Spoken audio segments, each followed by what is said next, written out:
రాని తేజస్సులో ఉన్నవాడు. ఆయన దేనిపైన ఎవరిపైన ఆధారపడేవాడు కాదు. ఆయన స్వయంధారి, ఏ అవసరత లేనివాడు. ఆయన ఏమై ఉన్నాడో ఆయన మాత్రమే అయి ఉన్నాడు. ఆయన కాకుండా ఆయనకు ఉదాహరణగా, ఆయనకు ఎగ్జాంపుల్గా, ఆయన ఏమై ఉన్నాడో సంపూర్ణంగా అదే రకంగా ఉన్న ఇంకా ఏ ఉనికి లేదు. కనుకనే ఆయన దేవుడు. దేవుడు చేసేవన్నీ కూడా స్వచ్ఛందంగానే చేస్తాడు. తన స్వీయ అధికారంతో, స్వీయ ప్రభావంతో, స్వీయ ఉత్పత్తి కారణంగానే చేస్తాడు. తనకు బయట ఏ ప్రభావము కూడా తనపై పని చేయదు. ఆయన మాత్రమే అలా ఉండగల ప్రేమామయుడు. ఆయన ప్రేమామయుడు అవ్వాలి అంటే ఆయన బహుళత్వము కలిగి ఉండక తప్పదు. లేకపోతే ఆయన సృష్టికి మునుపు ప్రేమామయుడై ఉండటము అసాధ్యం. కనుక తార్కికంగా నిన్నటి వరకు మనం ఏం చూసాము అంటే, మొట్టమొదటి రోజు ఆయన సత్యమైన దేవుడు సత్యవాక్యాన్ని మనకు అందించాడు. ఆయన వాక్యము మాత్రమే సత్యము అన్న విషయాన్ని మనం చూసాం. నిన్నటి రోజు సత్యమైన దేవుడు మన మధ్యలో కృపా సత్య సంపూర్ణుడిగా నివాసము చేశాడు, సంచరించాడు, తన డేరాను వేశాడు, తన టెంట్ మన దగ్గర పిచ్ చేశాడు అన్న విధంగా ఆయన మాత్రమే సత్యమని, ఆయన మాత్రమే మార్గమని, ఆయన మాత్రమే జీవమని సత్యమునకున్నటువంటి ఇంకొక రెండవ పెహలు లేకపోతే రెండవ కోణాన్ని మనం చూసాం. ఈరోజు సత్యమునకున్నటువంటి మూడవ అతి ప్రాముఖ్యమైన ఇంకొక కోణాన్ని మనం చూడబోతున్నాం. ఈ సత్య సువార్త మహాసభలకు ఎన్నుకున్నటువంటి వాక్య భాగాన్ని నేను ఒకసారి చదువుతాను. దయచేసి మీరు చూడండి. 17వ అధ్యాయము యోహాను సువార్త. సత్యమందు వారిని ప్రతిష్ఠ చేయుము, నీ వాక్యమే సత్యము. నీవు నన్ను లోకమునకు పంపిన ప్రకారము నేనును వారిని లోకమునకు పంపితిని. వారును సత్యమందు ప్రతిష్ఠ చేయబడినట్లు వారి కొరకై నన్ను ప్రతిష్ఠ చేసుకొనుచున్నాను. మరియు నీవు నన్ను పంపితివని లోకము నమ్మునట్లు తండ్రి, నాయందు నీవును నీయందు నేనును ఉన్నలాగున. 21 చాలా జాగ్రత్తగా వినండి. వారును మన యందు ఏకమై ఉండవలెనని వారి కొరకు మాత్రము నేను ప్రార్థించుటలేదు. వారి వాక్యము వలన నాయందు విశ్వాసముంచు వారందరూ ఏకమై ఉండవలెనని వారి కొరకు ప్రార్థించుచున్నాను.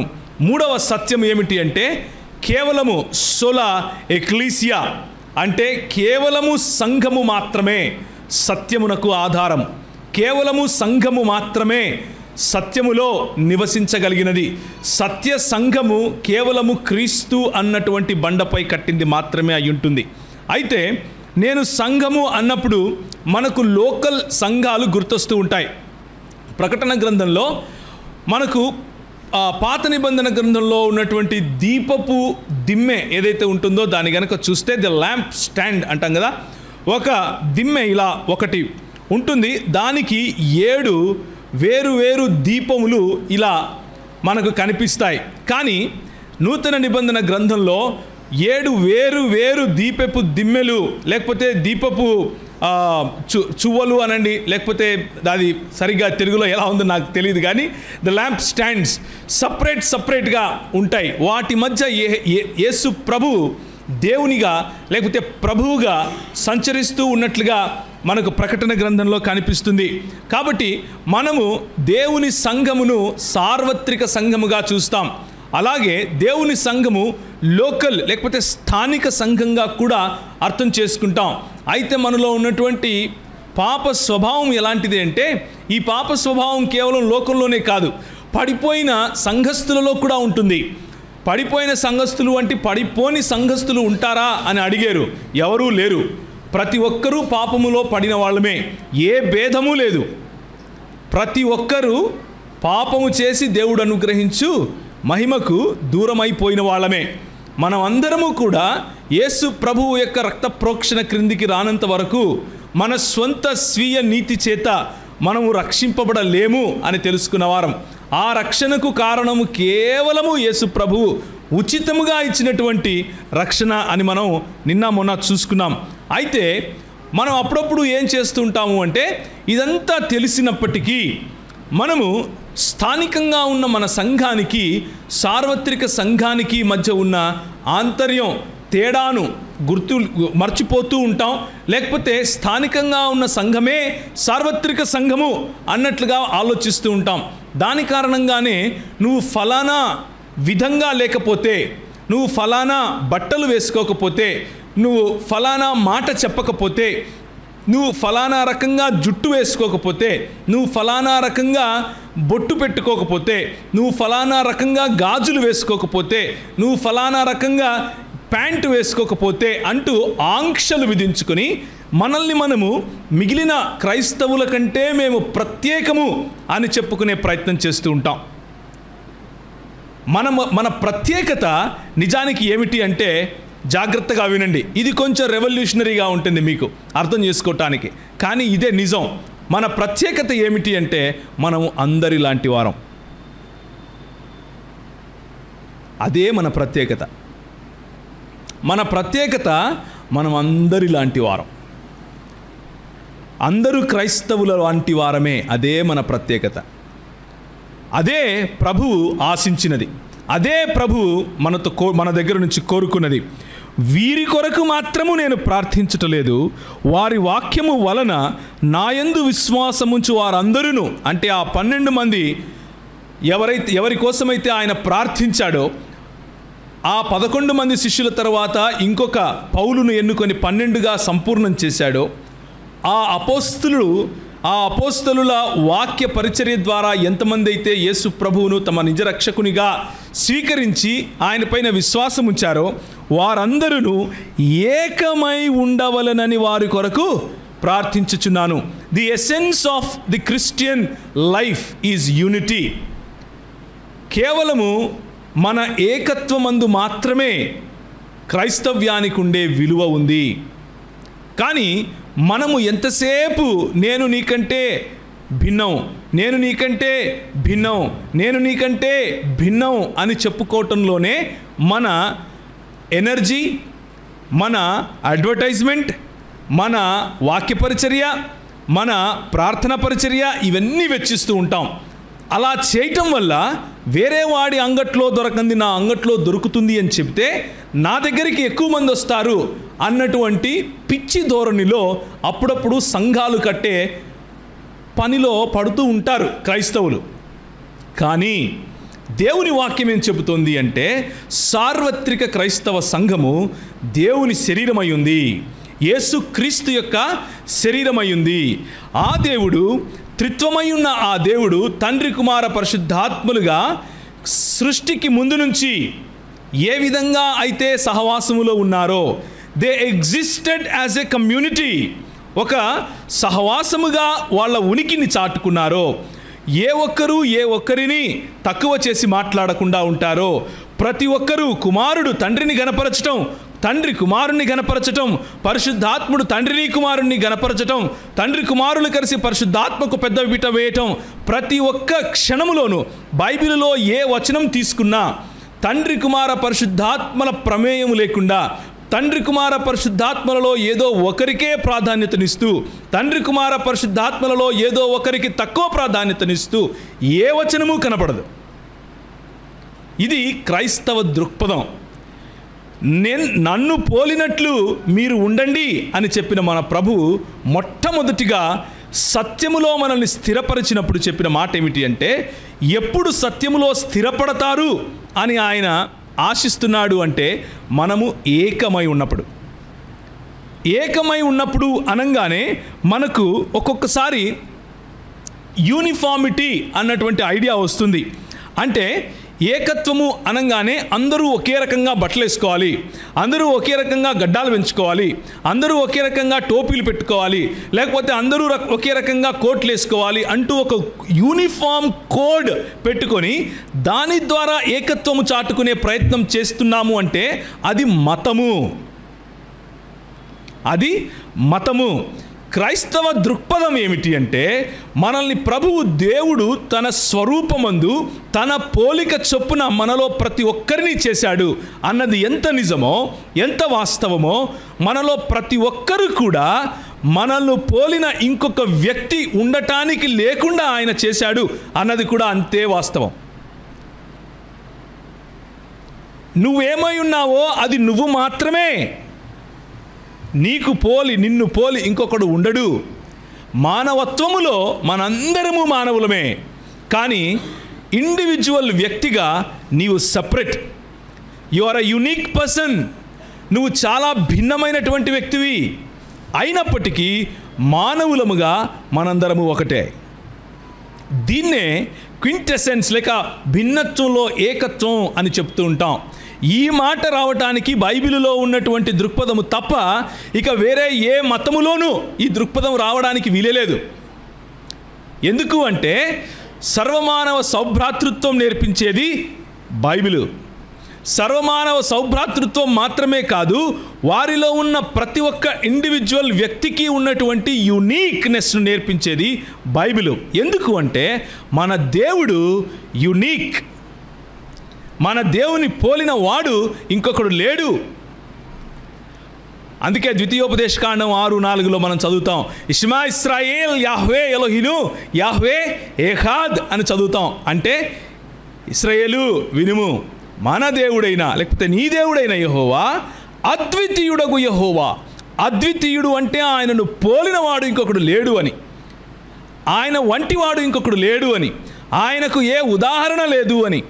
ఆయనను చూపించటానికి సృష్టిలో అక్కడక్కడ గుణలక్షణాలు కనిపించవచ్చు కానీ ఆయనను పోలిన వంటి సృష్టి కానీ, ఆయనను పోలిన వంటి సృష్టికర్త కానీ, ఆయనను పోలిన వంటి ఇంకేదీ లేదు అని చెప్పడానికే ఆ మాట మనం చూస్తాం. కాబట్టి డోంట్ లూజ్ దిస్ ఫెలోషిప్. తండ్రి కుమార పరిశుద్ధాత్మలుగా ఒక కమ్యూనిటీగా మన దేవుడు ఏ విధంగా అయితే పురాతన కాలము నుంచి శాశ్వత కాలము లేకపోతే టైం, స్పేస్ అండ్ మ్యాటర్కు పైన ఆయన తన ఉనికిని చాటుకున్నాడో, అదేవిధంగా టైం, స్పేస్ అండ్ మ్యాటర్ లోపల అంటే పదార్థము, సమయము మరియు ప్రదేశము లోపల మనలను మన ఐక్యత ద్వారా ఆయన యొక్క వ్యక్తిత్వాన్ని ఆయన చాటాలనుకున్నాడు. అదే సంఘము అంటే. కనుక ఒకసారి చదువుతారా హెబ్రీయులకు రాసిన పత్రిక, కొందరు మానుకొనుచున్నట్లుగా సమాజముగా కూడుట మానక ఒకరినొకడు హెచ్చరించుచు అంటూ 24 వచ్చిన 10 అధ్యాయాలు మనం చూస్తాం. అది జాగ్రత్తగా మీరు గుర్తుంచుకోవాలి. మనము ఎప్పటికీ మానకూడదు. ఒకరికి ఒకరము కలవటము, సమాజముగా కూడుకొనటం మానటానికి వీలు లేదు. దీన్నే అలా చేసినప్పుడు మనము సత్యములో ప్రతిష్ఠింపబడుతున్నట్లుగా, ఆయన శరీరములో ప్రతిష్ఠింపబడుతున్నట్లుగా, ఆ ప్రతిష్టలో మనం కొనసాగుతూ ఉన్నట్లుగా అర్థమవుతుంది. అంతేకాని నేను గొప్ప, నీకంటే నేను గొప్ప అని అనుకునేవాడు, నీకంటే నీ సంఘం కంటే నా సంఘం గొప్ప అని అనుకునేవాడు, నీకంటే నేను శ్రేష్టం అని అనుకునేవాడు క్రీస్తుకు సంబంధించిన వాడు కాదు అని జాగ్రత్తగా వినండి. క్రీస్తుకు సంబంధించిన వాడు ఏమవుతాడు అంటే తనకంటే గొప్ప అని అనుకోకుండా, తనకంటే నిమ్నులైనా సరే వారి దగ్గరికి వెళ్ళి వారికి పరిచారకుడుగా ఉంటాడు. అది క్రీస్తు నేర్పించినటువంటి బోధ. అది క్రీస్తు యొక్క సంఘములో ఉండవలసినటువంటి ఆనవాలు.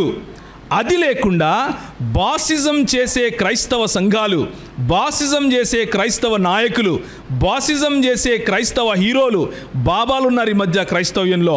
అలాంటి వారితో తస్మాత్ జాగ్రత్త.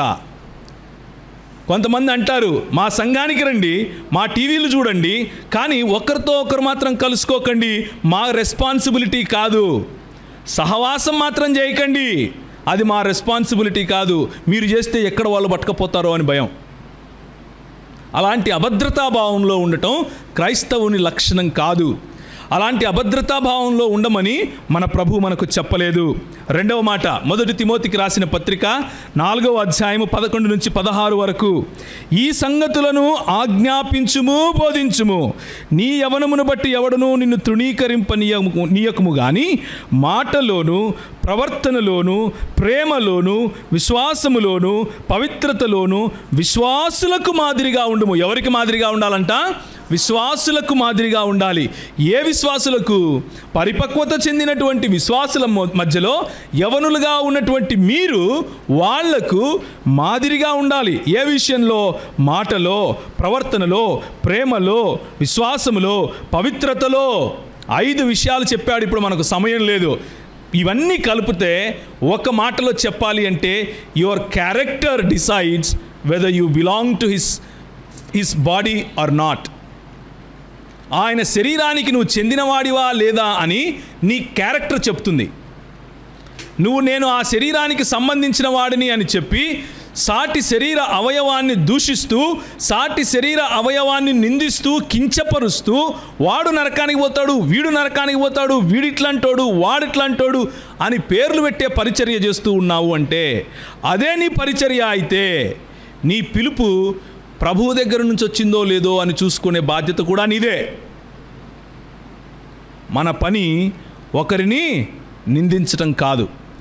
క్రైస్తవ సంఘ నాయకులకు, క్రైస్తవ సంఘ ప్రతినిధులకు, క్రైస్తవ సంఘంలో ఉన్నటువంటి క్రైస్తవులకు క్యారెక్టర్ ఇంపార్టెంట్. నీకెంత వాక్యం వచ్చు కాదు, నువ్వెంత గట్టిగా అరిసి హల్లెలూయా చెప్తావు కాదు, నువ్వెంతమందిని టచ్ అని పడేస్తావు అన్నది ఎవడు పట్టించుకోడు. నీ క్యారెక్టర్ ఏంటి అని పట్టించుకుంటారు. నీ మాట ఎలా ఉంది అని పట్టించుకుంటారు. నువ్వు ప్రేమ, నీ విశ్వాసము, నీ అణకువ, నీ తగ్గింపుదనం ఎలా ఉంది అని పట్టించుకుంటారు. జాగ్రత్త. నీ అభివృద్ధిని అందరికీ తేటగా కనబడు నిమిత్తము వీటిని ఏం చేయాలంట? మనస్కరించుము. వీటి యందే సాధకము చేయుము. వేటి యందు? నేను ఇంతకుముందు చదివాను కదా, నీ అభివృద్ధి బయటపడాలి అంటే నువ్వు ఎదుగుతున్నావా, ఎదగటం లేదా సంఘముగా అని తెలుసుకోవాలి అంటే వార్షికోత్సవాలు చేసుకోవటము ఎంత ప్రాముఖ్యమో ఆ వార్షికోత్సవం రోజు నిన్ను నువ్వు సంఘముగా ఆత్మావలోకనం చేసుకోవటం అంతే అవసరం. నా అభివృద్ధి ఎందులో ఉంది? నా నగలు పెరిగితే అభివృద్ధా? నేను ఇంకొక ఇల్లు కట్టుకుంటే అభివృద్ధా? పోయిన సంవత్సరం ఒక కొడుకుండే, ఈసారి 2 కొడుకులు వచ్చారు, అభివృద్ధా? పోయినసారి ఒక కారు కొనుక్కున్నా, ఈసారి ఇంకొక కారు కొనుక్కున్నా, ఇది అభివృద్ధా? మన దేవుని వాక్యం చెప్పేది ఏంటంటే నీ అభివృద్ధి అందరికీ తేటగా కనబడాలి అంటే ఏం చేయాలంట? నేను వచ్చుట వరకు చదువుట యందును, హెచ్చరించుట యందును, బోధించుట యందును జాగ్రత్తగా ఉండి. ఏం చదవాలి, ఏం హెచ్చరించాలి, ఏం బోధించాలి? మాటలో, ప్రవర్తనలో, ప్రేమలో, విశ్వాసములో, పవిత్రతలో విశ్వాసులకు మాదిరిగా ఉండటం. ఇది నీ అభివృద్ధి. క్రైస్తవ్యంలో 2 ఎక్స్ట్రీమ్స్ ఉన్నాయి. ఒకటి, యేసు ప్రభువు దగ్గరికి వస్తే అంతా అభివృద్ధే. ఇంకా యేసు ప్రభువు దగ్గరికి వస్తే నీకు ఏం కావాలో అది ఇస్తాడు. కళ్ళు మూసుకొని అట్లా నడుచుకుంటా వెళ్ళిపోయి నాకు బెంచ్ కావాలంటే బెంచ్ ఇచ్చేస్తాడు అని చెప్పేవాళ్ళు కూడా ఉన్నారు మా హైదరాబాద్లో. నీ విశ్వాసం పైన ఉండాలని చెప్పేవాళ్ళు కూడా ఉన్నారు. అంటే అది ఎంత కుతర్కమో ఆలోచించండి. నీ విశ్వాసం పైన విశ్వాసం ఉంటే అప్పుడు ప్రభు పనిచేస్తాడు అని చెప్పేవాళ్ళు ఉన్నారు. ఇది ఒక ఎక్స్ట్రీమ్ అయితే, ఇంకొక ఎక్స్ట్రీమ్ ఇంకోటి ఉంది. నువ్వు ప్రభు దగ్గరకు వస్తే మొత్తం ఏముండదు నీ కాడ. ముండమోసినట్లు అన్నీ తీసేయాలా, బొట్టు తీసేయాలా, అది చేయాలా, ఇది చేయాలా, కాళ్ళు తీసేయాలా, అసలు నువ్వు వేస్ట్, నిన్ను అమ్ముకోవాలా, నువ్వు ఎందుకు పనికిరావు, అన్ని కష్టాలే అని చెప్పేవాళ్ళు ఉన్నారు. మనకు అభివృద్ధి ఇచ్చేది దేవుడే. మనకు కష్టాలు వచ్చినప్పుడు మనకు తోడు ఉండేది మన ప్రభువే. దేవునికి స్తోత్రం, హల్లెలూయా. 2 ఉన్నాయి క్రైస్తవ జీవితంలో. ఆ 2 వేరు స్థాయిలు, ఆ 2 వేరు పరిస్థితులు, ఆ 2 వేరు సిచ్యువేషన్స్. కానీ మన ప్రభువు మాత్రం మారడు. అక్కడ మన ప్రభువే, ఇక్కడ మన ప్రభువే. యోబు అంటాడు, ఇచ్చింది నువ్వు, తీసుకునేది నువ్వు, మధ్యలో నాదేంటి, నో ప్రాబ్లం. హబక్కూకు అంటాడు, అంజూరపు చెట్లు ఫలించినా ఒకటే, ఫలించకపోయినా ఒకటే, నో ప్రాబ్లం. నేను ఆనందించేది మాత్రం యెహోవా యందు నేను ఆనందిస్తాను. ఇది క్రైస్తవ జీవితం. అది క్యారెక్టర్. దాన్ని క్యారెక్టర్ అంటారు. ఇచ్చినప్పుడు నాయన, ఇయ్యకపోతే నాయన కాదు అనేవాడి క్యారెక్టర్లెస్ ఫెలో అంటారు. అర్థమవుతుందా మీకు నేను చెప్పేది? మీ నాయన చాక్లెట్ ఇస్తే నాయన అని దగ్గరికి పోయి చాక్లెట్ ఇకపోతే ఆ పక్కింటోని నాయన అంటే వాడు క్యారెక్టర్లెస్ ఫెలో అంటారు. ఇవ్వడము ఇవ్వకపోవడము పైన నాయనకే హక్కు ఉంది. ఆ విషయాన్ని జాగ్రత్తగా జ్ఞాపకం ఉంచుకోండి. దాన్నే క్యారెక్టర్ అంటారు. మొట్టమొదటిది ఏమని చెప్పాను? సహవాసము మర్చిపోవద్దు. రెండవది క్యారెక్టర్ మర్చిపోవద్దు. మూడవది దేవుని వాక్యము మర్చిపోవద్దు. దేవుని వాక్యాన్ని మర్చిపోవద్దు. నీ క్యారెక్టర్, నీ ఎదుగుదలకు దేవుని వాక్యము యొక్క ప్రకటన ఎంత ప్రాముఖ్యమో, దేవుని వాక్యాన్ని ప్రకటించడం ఎంత ప్రాముఖ్యమో, దేవుని వాక్యాన్ని మననము చేయటం అంతే ప్రాముఖ్యం. దేవుని వాక్యాన్ని ధ్యానించడం అంతే ప్రాముఖ్యం. దేవుని వాక్యాన్ని చదవటము అంతే ప్రాముఖ్యం. దేవుని వాక్యాన్ని వాళ్ళు అంటారు, ద్వితీయోపదేశకాండం 6వ అధ్యాయంలో, ఈ వాక్యము నీ నొసటలకు బాసికల్లాగా కట్టుకోవాలి. ఎట్లా కట్టుకోవాలంట? పెండిళ్ళకు కట్టుకుంటారే, ఇక్కడ కట్టుకుంటారు, అట్లా కట్టుకొని తిరగాలి. ఇది అంటే అర్థం ఏంటి? ఇప్పుడు కట్టుకోండి మీరు పోయానా? నా ఉద్దేశం అది కాదు. వాళ్ళు అట్లా చేశారు. ఎవరు? పరిసయ్యులు. నేననేది ఏంటంటే, నీ బాసికములాగా, ఇక్కడ నీ గుర్తులాగా, నువ్వు ఏదైతే బొట్టు పెట్టుకుంటారు కదా మన సహోదరులు, ఆ బొట్టులాగా, ఆ గుర్తింపులాగా నీకు వాక్యం ఉండాలి. ఆ బొట్టులాగా నీకు వాక్యం ఉండాలి. నువ్వు నడుస్తూ ఉంటే నీ ముఖం మీద వాక్యం కనిపించాలి. వాక్యంలో ఉన్న ప్రేమ కనిపించాలి. వాక్యంలో ఉన్న దయాళుత్వం కనిపించాలి. వాక్యంలో ఉన్న దీర్ఘశాంతం కనిపించాలి. వాక్యంలో ఉన్న యేసును పోలిన జీవితం కనిపించాలి. నువ్వు నవ్వితే వాక్యం కనిపించాలి. నువ్వు క్రోధిస్తే వాక్యం కనిపించాలి. నీ రోషంలో వాక్యం కనిపించాలి. నీ హావభావాల్లో వాక్యం కనిపించాలి. అది వాక్యము కేవలము ప్రకటిస్తే రాదు. వాక్యం కేవలము ఇంట్లో కూర్చొని చదువుకుంటే ఈరోజు క్యాలెండర్లో ఉండేది రాదు. వాక్యాన్ని మననిస్తే వస్తుంది. వాక్యాన్ని ధ్యానిస్తే వస్తుంది. వాక్యాన్ని కంఠత చేస్తే వస్తుంది. వాక్యానుసారంగా జీవిస్తే వస్తుంది. జాగ్రత్తగా గుర్తుంచుకోవాలి. మన సంఘము ఎటువైపుకు వెళుతుంది అన్న గనక ఆలోచిస్తే, మన సంఘము ఎటువైపుకు వెళ్ళాలి అన్నది కూడా ఆలోచిస్తాం. ఎటువైపుకు వెళ్ళాలి అని ఆలోచిస్తే, నేను ఏమై ఉన్నాను క్రీస్తులో అన్నది గుర్తు చేసుకుంటావు. నువ్వు వాక్యంలో గనక బలపడితే, క్రీస్తులో నా పరిస్థితి ఏమిటి, క్రీస్తులో నా గుర్తింపు ఏమిటి అన్న విషయం గుర్తు చేసుకుంటావు. జాగ్రత్తగా నిన్ను నువ్వు కాపాడుకుంటావు. నీ తోటి సహోదరుని క్రింద పడటం కాకుండా పట్టుకొని ఎత్తుకోవటం ప్రారంభిస్తావు. 2వ కొరింథీయులకు రాసిన పత్రిక 10వ అధ్యాయము 3 నుంచి 8 వరకు, మేము శరీరధారులమై నడుచుకొనుచున్న ప్రకారము యుద్ధము చేయము. మా యుద్ధోపకరణములు శరీర సంబంధమైనవి కావు గాని దేవుని ఎదుట దుర్గములను పడద్రోయజాలినంత బలము కలవై ఉన్నవి.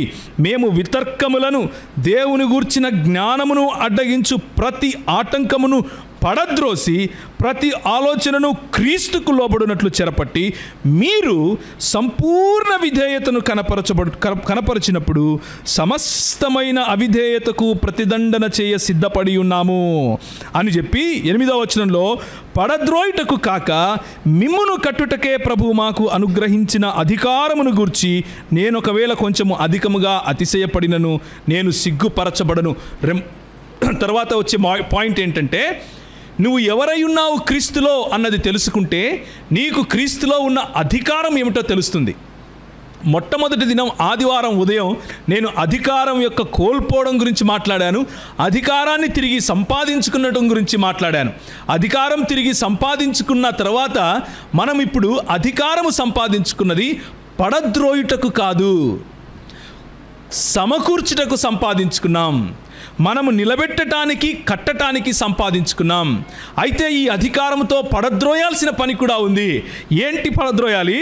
దేవుని గూర్చిన జ్ఞానమును అడ్డగించు ప్రతి ఆటంకమును పడద్రోయాలి. ఇది సంఘము యొక్క బాధ్యత. దేవునికి స్తోత్రం, హల్లెలూయా. దేవుని సంఘము యొక్క బాధ్యత ఇది. దేవుని సంఘంలో ఈ బాధ్యత తెలియకుండా మనము ఇంకా తలనొస్తాన్ని ప్రార్థన చేసుకుంటాము, కాళ్ళనొస్తాన్ని అనకాడికి పోతే టచ్ చేస్తాడు. ఇదే జీవితంలో ఉంటే మన బతుకు తెల్లారినట్లే.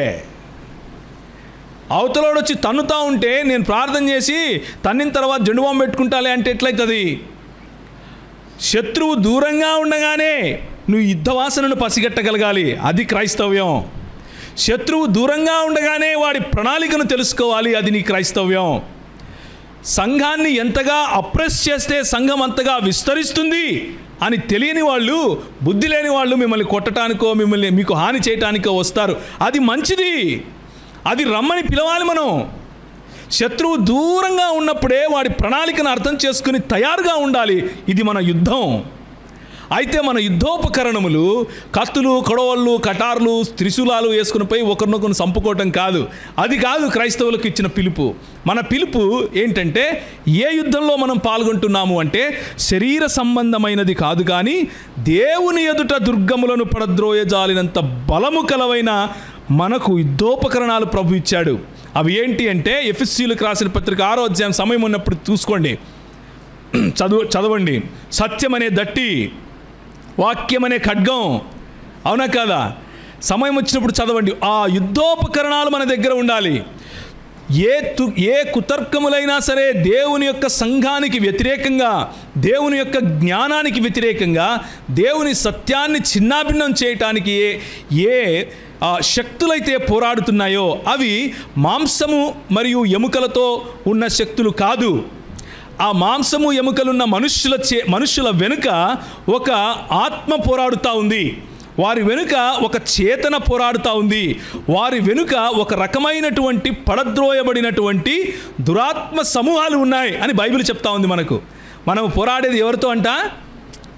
శరీర సంబంధులతో కాదు. We're fighting with the powers and principalities of the air. దురాత్మ సమూహముల చేత, అంధకార సంబంధమైన ఆత్మల చేత మన పోరాటం. అవి ఆలోచన రూపంలో వస్తాయి, అవి రాజకీయ రూపంలో వస్తాయి, అవి మతోన్మాద రూపంలో వస్తాయి, అవి రెచ్చగొట్టే మాటల రూపంలో వస్తాయి, అవి రోగముల రూపంలో వస్తాయి, అవి చిన్నాభిన్నం చేయటానికి, మీ ఏకత్వాన్ని చీల్చటానికి వస్తాయి, డినామినేషన్ పేర్లతో వస్తాయి. జాగ్రత్త. నీ సంఘాన్ని కాచుకొనటానికి ప్రభు నీకు అధికారాన్ని ఇచ్చాడు. కూల్చుటకు కాదు, కట్టుటకే అధికారాన్ని ఇచ్చాడు. ఆ అధికారాన్ని జ్ఞాపకం ఉంచుకోవాలి. సంవత్సరం తర్వాత సంవత్సరం యానివర్సరీలు వస్తాయి. The voice of God church సంవత్సరం తర్వాత సంవత్సరం వాయిస్ ఆఫ్ గాడ్ చర్చ్గా ఉండాలి అంటే మీరు మీ క్యారెక్టర్ మర్చిపోకూడదు, మీరు దేవుని వాక్యాన్ని మర్చిపోకూడదు, మీరు సహవాసాన్ని మర్చిపోకూడదు, మీరు క్రీస్తునందు మీరు ఏమై ఉన్నారో మర్చిపోకూడదు. క్రీస్తునందు మీరు ఏమై ఉన్నారో మర్చిపోతే ఇవన్నీ మర్చిపోతారు. క్రీస్తునందు మీరు జయించిన వారికంటే అధికులై ఉన్నారు. క్రీస్తునందు మీరు నూతన సృష్టి అయి ఉన్నారు. క్రీస్తునందు మీరు ఆయన శరీరమై ఉన్నారు. క్రీస్తునందు ఆయన మీకు శిరస్సు అయి ఉన్నాడు. క్రీస్తునందు మీరు అష్యూర్డ్, యు ఆర్ అష్యూర్డ్. మీ యొక్క రక్షణ నిశ్చితమైపోయింది. నా సమయము అయిపోయింది. సో ఫిలిప్పీలకు రాసిన పత్రిక 4:13 అది చదివి ఒక మాట చెప్పి ముగిస్తాను. ఫిలిప్పీలకు రాసిన పత్రిక 4:13 ఎవరైనా చదువుతారా? నన్ను బలపరచు వానియందు నేను సమస్తమును చేయగలను. చాలమ్మా. నన్ను బలపరచు క్రీస్తునందు నేను సమస్తమును చేయగలను. నువ్వు ఎప్పుడు చేయగలవు అంటే క్రీస్తు అనే బండపైన, క్రీస్తు అనే పునాది పైన నువ్వు నిలబడినప్పుడు చేయగలవు. క్రీస్తు నీకు తోడుగా ఉంటే నువ్వు చేయగలవు. ఇది నీ ఐడెంటిటీ, ఇది నీ ఆధార్ కార్డు. నిన్న ప్రభువు తన ఐడెంటిటీ చెప్పాడు. ఈరోజు ప్రభువు నీ ఐడెంటిటీ ఏందో కూడా చెప్తున్నాడు. నేను పక్షిరాజు వంటి వాడిని అని చెప్తున్నాడు. మిమ్మల్ని పక్షిరాజు పిల్లలుగా చేశాను అని చెప్తున్నాడు. గద్ద తన పిల్లలను ఏ విధంగా రెక్కలు చాచి కాపాడుకుంటుందో ఆ విధంగా కాపాడుకున్నాను అంటున్నాడు. నిర్గమాకాండం 19వ అధ్యాయంలో నేను గద్ద రెక్కల మీద మోసుకొని వచ్చినట్లు మిమ్మల్ని మోసుకొని రాలేదా అని ప్రశ్న వేస్తున్నాడు మన ప్రభు. ఆయన గర్జించే సింహముగా మనల్ని సింహం పిల్లలుగా ఆయన పిలుస్తున్నాడు. ఇది మన ఐడెంటిటీ. మనం రోషము గల దేవుణ్ణి ఆరాధించే రోషము గల సంఘముగా ఉండాలి.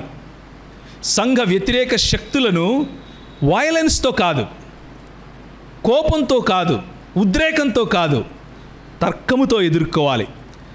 మనము ఈ ఐడియాలజికల్ వార్లో, ఈ ఐడియాలజికల్ సిద్ధాంతపరమైనటువంటి చర్చలో ఆహ్వానిస్తే మాట్లాడితే వీడు సత్యం మాట్లాడతాడురా, వీడితో పెట్టుకోవద్దురా అనుకోవాలి. చేయగలిగితే మహా అయితే వీడిని తన్నగలం, కానీ వీడి నోరు నొక్కలేము అనుకోవాలి. తన్నించుకోవడానికైనా సిద్ధమే, కానీ నోరు మాత్రం ఆపను. ఇది స్టెఫెన్ ఇచ్చిన సందేశం. అది క్రైస్తవ సంఘానికి ఉన్నటువంటి గుర్తింపు. క్రైస్తవ సంఘంగా మనము చేయాల్సిన పనులు అవి: సహవాసముగా కూడటం, వాక్యంలో స్థిరపడటం, మన క్యారెక్టర్ కాపాడుకోవటం, మనం ప్రభువునందు ఏమై ఉన్నామో తెలుసుకోవటం, ఆ తరువాత మన పరిచర్య. అదేమిటి? పడద్రోయుటకు కాదు, కానీ కట్టుటకు ఇచ్చిన పరిచర్య. ఏం కట్టడానికి? సంఘము కట్టడానికి. అయితే అదే పరిచర్య పడద్రోయటానికి కూడా పనిచేస్తుంది. ఏం పడద్రోయటానికి? అపవాది దుర్గములను పడద్రోయటానికి, క్రీస్తు జ్ఞానానికి వ్యతిరేకంగా వచ్చే ప్రతి ఆలోచనను చెరపట్టి క్రీస్తు పాదాలకు తీసుకొని రావటానికి పనిచేస్తుంది. ఈ మాటలు ప్రభువు మిమ్మల్ని ప్రోత్సహించటానికి ఉపయోగపడును గాక. ఈ మాటలు మీ జీవితంలో, మీ నరనరాల్లో కొంచెం రోషం నింపును గాక. ఈ మాటల కారణంగా మీరు ప్రభువు కోసం స్థిరంగా నిలబడుదురుగాక. ఈ మాటల కారణంగా మీరు వాక్యంలో స్థిరపడుదురుగాక. ఈ మాటలు మీకు కొంచెం సిగ్గు కలిగించునుగాక. తలలు వంచుకుంటే ప్రార్థన చేసుకుందాం.